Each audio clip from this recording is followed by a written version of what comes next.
Hello everyone, hope they're all well. It's Classic VW Owners Club here again. Hey, proper job I tell you. Now, if you are on Classic VW Owners Club and you are watching this, please subscribe to the channel because I have no clue what I'm doing and I don't edit these. I've been sat here for half an hour doing the same chuffing video I tell you, all for this lot. So, if you're on it, please subscribe.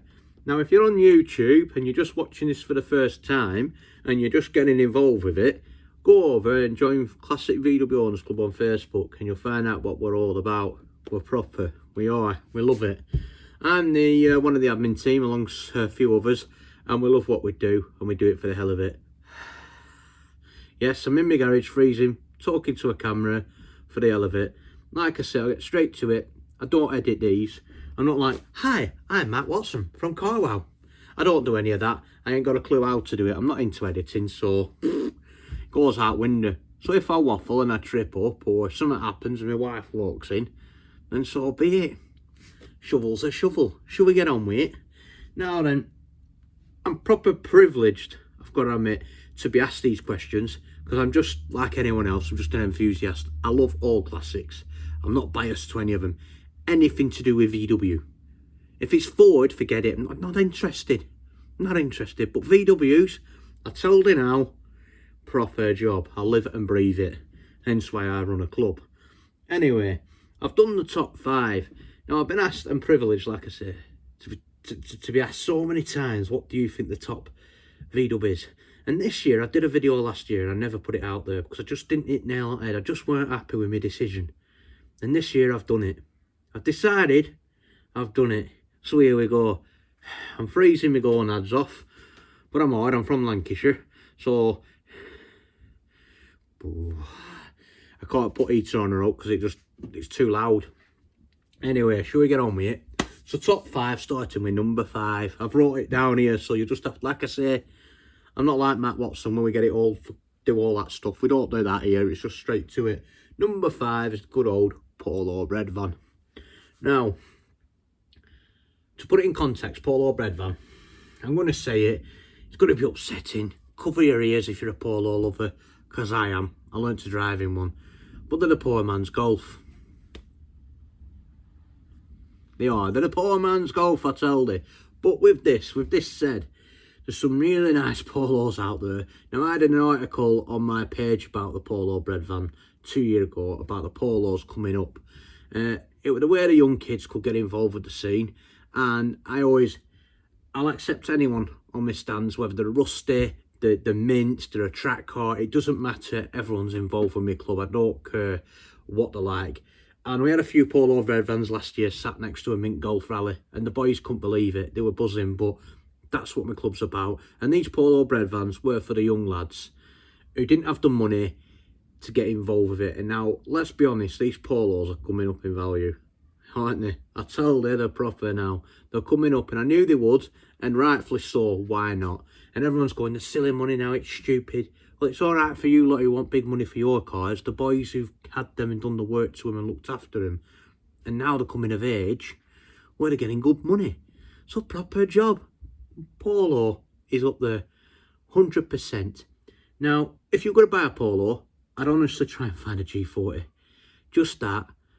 Just let's put it in a bit of a straightforward way. Polo G40. There's less Polo G40s on the road than there are a Mark 1 campaign. Right back at you, Mark 1 boys. Just saying. And I tell you now, put a Mark 1 GTI standard against a Polo G40 standard around an old country lane. I tell you, I know which Willie will be twitching. Just saying. Alright, Polo might fall in bits when he gets to the end of it, but you know what I mean? So number 5's the Polo. Hope they like that. Now at number 4, rocks in it. Number 4. You see how it rocks in there? See how I nearly stuttered then on a live video? Is the Mark II Golf. Now, the Mark II Golf is such a beautiful car, such more refined than a Mark 1 Golf, and you can't say it any other way. It is. The Pipe Peak, the Mark II has such a following because of, I'm going to get to it now, because of the motorsports history behind it as well. It's got the Golf Rally, it's got the Pikes Peak Challenge car, everyone knows about that. There's so many things about the Mark II, and there's so many different variations. You've got an edition G60, you've got the limited edition, you've got a G60, you've got 4-wheel drive Semco, you've got Golf GTI 8-valve, you've got a GT, you've got there's so many. I could go on. There's TDIs out there. There's so many variations. That's why the Golf scene in general is massive. So at number 4 is the Mark II. Yes, it's more refined, 100% more refined than a Mark 1. I can't deny it. I've had one myself, and I've been in some beautiful ones. They're getting highly modified now, and if you do have a standard one, I prefer the small bumpers. The early ones, I don't know why, they just seem a bit more retro to me personally. But any of them, the big bumper, the small bumper, the 16 valvers, the 8 valvers, they're coming in money. And if you're lucky enough to get hold of an edition, then, well, I tell you, the world's your oyster. The Golf Rallies, we all know what they are. They're all fetching fantastic money. And the history and pedigree behind them, I'm really into the motorsports at VW world. I really like the motorsports rally ones, and oh, they're proper, I tell you. Oh, yes. I'd sell dog for one of them, and probably wife and kid. I bloody would, I tell you. Anyhow, now I was so close to getting a Golf Rally. You wouldn't believe our days away from getting a Golf Rally. This year. It didn't happen. But anyway, never again, probably. But anyway, at number 4 with a Mark II Golf. So then we move on to the next one, is the Mark III. So we're getting there now. I'm trying to do it as quick as I can because I don't do editing. Anyway, so on rolling in at number 3 is the Mark I Golf.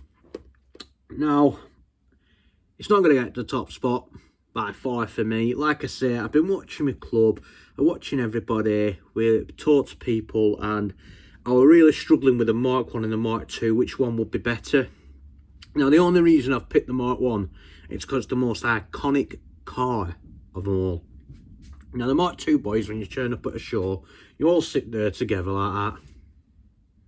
Yeah, got a Mark II. It's more refined. I tell you now, your willy soon goes away when Mark I turns up. It does. And do you know why I've said that?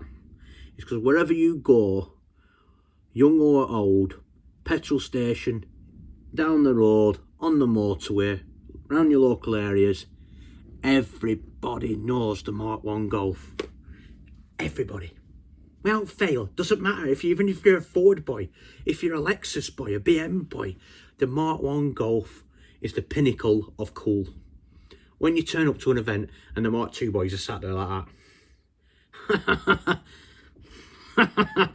Turn up in a Mark I, will it soon go away, don't it, boys, eh? The Mark I's the pinnacle. Yes, it's got rubbish brakes. Yes, it loves to rot here and there. Yes, between a Mark I campaign and a Mark I Golf C, I'll say it, there's not much in it. You start stripping them out, there's nothing special between a campaign and a Mark I. No disrespect, I've had them.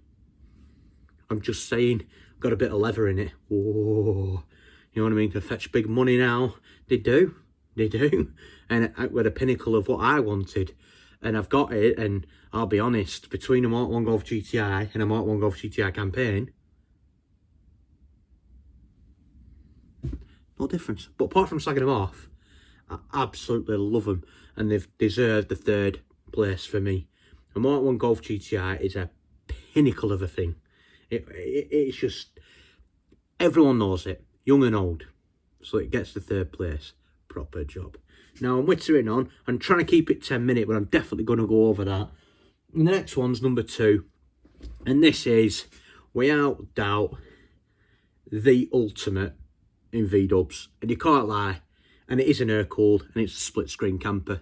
It just is. Simple as that. It would toss up between the Beetle and the split screen. And I've been in them both. I own one, I own a split screen. And it's not biased at all. I love the Beetles, but they're just not. They're beautiful, they're cool, but you're sat sideways, they're raining, and they love rotworm like I love gout. You know what I mean? It's just, I love them, But out of them all, it's just got to be the split screen camper. It's just the pinnacle of V-dubbing. It really is. And everyone who has one, once you have one, and I've had one, it's not been around so long, I don't know where it is, but I've got a split screen camper. And once you sit in it and you have it, you just want to hug it. You just want to get it. And it's a split screen camper. It's, oh, I get shivers thinking about my camper. I love it. It deserves the second spot. And I couldn't not have it there. A split screen camper, and they come in all sorts of variations. And let's be honest, it's the grandfather of all VWs. It's on everything from bloody coasters, towels, jumpers, t-shirts, hats. It's all over the world. It's so recognised. It's the pinnacle for me of V-dubbing. Whether it's you sit there and you're welding it up every time, or the engine's always dying on your motorway, it doesn't matter. They're the stories. That's what it's about. You know what I mean? That air cooled sat outside of motorway, everyone driving past laughing. Yeah, but they don't have one, do they? They probably don't want one either, to be honest. But no, to be honest, that's second place to me. It's a split screen camper. It's proper, and why not? And I can't wait to get mine back. Whether we're keeping or not, it's another matter, because I've got big plans for the club, and I've got a lot on at the minute, so I don't know what's happening yet, but it'll be done. It'll be on the road next year. So next year sounds a long time, but it's not, is it? A couple of days away. And number one, now everyone's going to go, oh, I knew that were coming. And there's a reason why I put this at number one. It's really odd. It come to me today. Actually, well, last night when someone tagged me in it. It was a video, a YouTuber, that's one of me, look.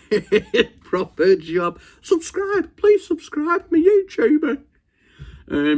I do this for Club and for Elevate.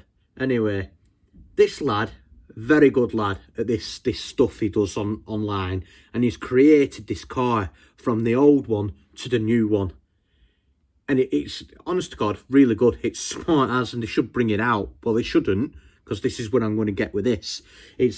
I've talked about the Polo at the 5th place, the Mark II at 4th, the Mark III at 3rd, and the split screen camper. They're all pinnacle cars. They're all fantastic in their own way, but there is a but with this. You say Mark 1 Golf, we can go Mark 1, Mark 2, Mark 3, Mark 4, Mark 5, and so on. Say a Polo, you can go Polo Breadvan, Polo Genesis, Polo GT, Polo G40, then you get up to the Polo, you could go on to the new generation, Polo GTI. Exactly the same with the split screen camper. It's the grandfather of all the generations. It is the T5 of today. So you've got to remember that legacy has always moved on. There's one car, obviously the air-cooled boys are going to tell me other cars, and so are you lot, but there's one car that's never moved on. It's never ever moved on from when it was built. Corrado. That's number one for me, is the Corrado. Whether it's a VR6 or a G60 or a 60V, it's the Corrado itself. It's number one top spot for me this year. Now, everyone's going to go, can't believe you've done that because you've got a Corrado. No, it's... When that lad did that video, it sprung to me. There's never ever been another Corrado. Everyone's going to go, it's because they're rubbish. No. That car deserves to be in the past. If you put... I tell you now, go put Top Gun on, sit in that car to the danger zone, put the real spoiler back up, and gun it. And it's just such an epic car. You can't get in and out of them. They're crap. The back seats, they're useless. Absolutely useless. But once you're sat in a Corrado, whether it's a VR or a G60, it's such an epic car. And they haven't brought another out. Mark 1s. Golf, sorry, in general. Loads of Golfs out there now. Polos. Hey, but Jesus. Poor man's sports car. You know what I mean? Split screen camper. T5, T6, T27 now. I don't even know what they are. Not interested in them. But you know where I'm going with it? There's never been another Corrado, and there never will be another Corrado. The Corrado is such a cool car. It's to me, it's done it for me. It's number one. It deserves the number one spot this year. Like I said, I tried last year to do this, and I couldn't fathom what I wanted to put down. And I've done it. And the Corrado, whether you go for the VR6 or the G60, The 16 valvers, they were alright, but they don't hit nail on the head, did they? As a collector, 100% go for a VR6. It's going to be an age-old argument with the Corrado owners, but I'd always have a VR6 over a G60. Simple as that. I really would personally. I just think there's a lot of servicing to go on with a G60, a lot more money to go into them. Just my opinion. Do like a G60, they sound awesome. They're faster, they're slower, that. It doesn't matter. What I'm saying is, the Corrado will never come around again. It will never come around again. The Scirocco, everyone says, oh, well, it's like a version of the Scirocco. Yeah, there's bits on it, but they've done Siroccos.